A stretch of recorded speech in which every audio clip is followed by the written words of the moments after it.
Senhor esteja convosco. Ele está no meio de nós. Proclamação do Evangelho de Jesus Cristo segundo Lucas. Glória a vós, Senhor. Jesus se levantou, saiu da sinagoga e entrou na casa de Simão. A sogra de Simão estava com febre alta e pediram a Jesus por ela. Jesus se inclinou sobre ela, repreendeu a febre e a febre a deixou. No mesmo instante, a mulher se levantou e começou a servi-los. Ao pôr do sol, todos os que estavam doentes, como várias enfermidades, os levavam a Jesus. Ele colocava as mãos sobre cada um deles e os curava. De muitas pessoas saíam demônios gritando: Tu és o Filho de Deus. E ele os repreendia e não os deixava falar, pois sabiam que ele era o Messias. Ao raiar do dia, Jesus saiu e foi para um lugar deserto. As multidões o procuravam e, quando o encontraram, o seguravam para que não fosse embora. Mas ele lhes disse: Eu devo anunciar a boa notícia do reino de Deus também às outras cidades, pois para isso é que eu fui enviado. E pregava pela sinagoga da Judéia. Palavra da salvação. Glória a vós, Senhor. Eu vim para pregar também a outras comunidades, a outros lugares, e não só aqui, diz Jesus. O espírito missionário, que não se apega a um lugar só, né? A um trabalho só, mas que se espalha constantemente. Portanto, nós estamos no mês de setembro, mês da palavra de Deus. E durante o mês de agosto, mês vocacional, a gente refletiu muitas vezes sobre o que nós temos que ter na nossa vida para termos a felicidade, que seria a oração e a palavra de Deus. Uma completa a outra. Quer dizer, uma oração com a palavra de Deus. Rezar com a palavra de Deus. E sempre com aquele desejo de ouvir o que Jesus vai falar. Porque às vezes nós somos tentados, né, de ler a palavra de Deus para falar para os outros. E esquecemos de que, primeiro, eu tenho que ouvir o que Deus diz para mim, que nem sempre ele me diz para mim aquilo que eu tenho que dizer para os outros, né? Que às vezes fala diretamente para mim, que eu tenho que me ajeitar, tenho que me arrumar, né? Para depois, quem sabe, poder... Portanto, e é também um tempo que a gente pode ver em que estado está a palavra de Deus na minha vida. Se eu tenho acesso constante, se faz falta, se eu busco as certas soluções de certos problemas na minha vida, na palavra de Deus. Portanto, essa dependência da palavra de Deus. Eu vou ouvir o que Deus vai dizer, vou ouvir o que Ele me manda fazer, vou ouvir o que eu tenho que fazer. Que às vezes nós temos essa dificuldade, às vezes damos atenção a tantas outras pessoas que às vezes falam aquilo que não fazem, né? E exigem que a gente faça aquilo que eles não fazem, e a gente esquece de ouvir aquilo que Deus quer dizer para nós. Acho que é importante, e só temos a ganhar com isso. Se nós um dia tivermos a humildade de depender de Deus, né? Buscar o parecer de Deus antes de realizar qualquer coisa na nossa vida, quantas coisas a gente deixaria de fazer de errado, de problemas, que depois faz parte da nossa vida. Portanto, Santa Teresa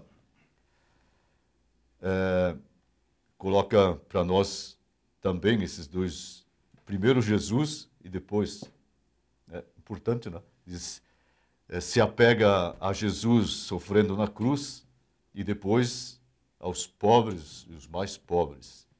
Também seria uma ideia essa também de vou consultar Deus, né? para ver o que, que eu tenho que fazer, o que, que Ele quer que eu faça. E depois vou fazer aquilo que Ele quer. Mas primeiro tenho que estar com Deus. Né? Ela dá esse exemplo. E essa coragem que ela recebe de se dedicar. Então, eu acho que todo mundo conhece a vida de Santa Teresa, né? A sua dedicação inteiramente aos irmãos e aos mais necessitados. É uma força que ela recebe para esse serviço. Importante que fecha com a ideia do Evangelho também. Né?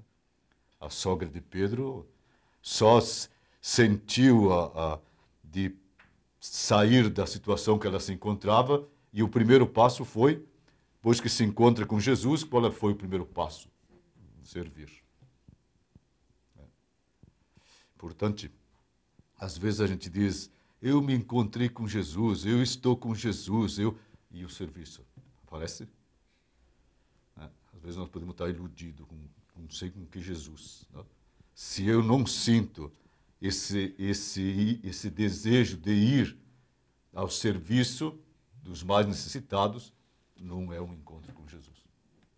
Portanto, é importante que feche a ideia de Santa Teresa e também da sogra de Pedro. Né? Quando se encontra com Jesus, tem que fazer alguma coisa para o irmão. Tem que estar a serviço, tem que fazer a caridade, tem que estar lá. Portanto também, Paulo, na carta que escreve, quando ele chama, acho que dá para dizer para nós também, né? Chama nós de criança, né? Crianças em relação à palavra de Deus. Por isso que às vezes é perigoso a gente dizer que sabe tudo de Bíblia, que a gente estuda a Bíblia, que a gente, né? Da palavra de Deus, ele diz, vocês são crianças. E não dá para nós dar uma comida, as mães sabem muito bem, não dá para nós dar uma comida assim, especial, maravilhosa, excelente, já de saída, porque vocês primeiro não têm condições de gestão, né, da comida, por isso vocês recebem, né, a palavra de Deus de uma forma que vocês possam entender, diz Paulo. Eu não vou falar para vocês como falaria para os bispos, para os padres, para os papas, né? Falaria para vocês, falo para vocês como aqueles que estão buscando entender a palavra de Deus. É importante a gente, até ele fala, crianças em Cristo. Eu acho que nós somos, né? Somos isso mesmo. Às vezes a gente sabe da palavra de Deus, sabe dos desejos de Deus, mas na hora de praticar nós não temos condições. É importante buscar isso. E ele diz, qual é por que ele percebe que são crianças? Ele diz, existe rixa entre vocês, e de fato Paulo escreve uma comunidade que estava tendo problemas no relacionamento né? Diz ele, está tendo rixa entre vocês, rivalidade, são sinais de pouca maturidade espiritual. Olha só. É importante, a palavra de Deus é sempre dirigida para nós também. Não adianta nós dizer, falou para eles, fala para nós. Rixas, rivalidade, sinais de pouca maturidade. É exatamente isso. Quanto mais perto de Deus, mais nós somos capazes de driblar as rixas, as fofocas, os problemas que existem dentro das nossas comunidades, da nossa família, da nossa igreja. A gente poderia estar driblando tudo isso na medida que a gente está se aproximando de Deus, né? Diz a diferença entre o homem espiritual e o homem carnal. Existe uma diferença. E nós não somos espiritual total, né? Nós temos ainda o lado humano, carnal, que faz parte da nossa vida também. Isso nós temos que ter a grande humildade de nos reconhecer em relação a isso, né? Porque às vezes a gente quer que os outros sejam e a gente esquece que a gente é esse problema, né? A diferença entre o homem espiritual e o homem carnal diz Paulo, o espiritual se deixa dirigir pelo Espírito Santo. É aquilo que nós falávamos, a oração e a palavra de Deus antes da ação, antes de tomar uma decisão. E até diz em outros momentos, nos ensinam nos ensinam sobre não tomar decisões nos momentos difíceis. Estou irritado com minha esposa, não aguento mais, vou tomar uma decisão de ir embora. As decisões a gente toma quando está tranquilo. Não pode ser nos momentos de tempestade, né? Tomar as decisões que depois nós vamos se arrepender disso. Portanto, ele fala.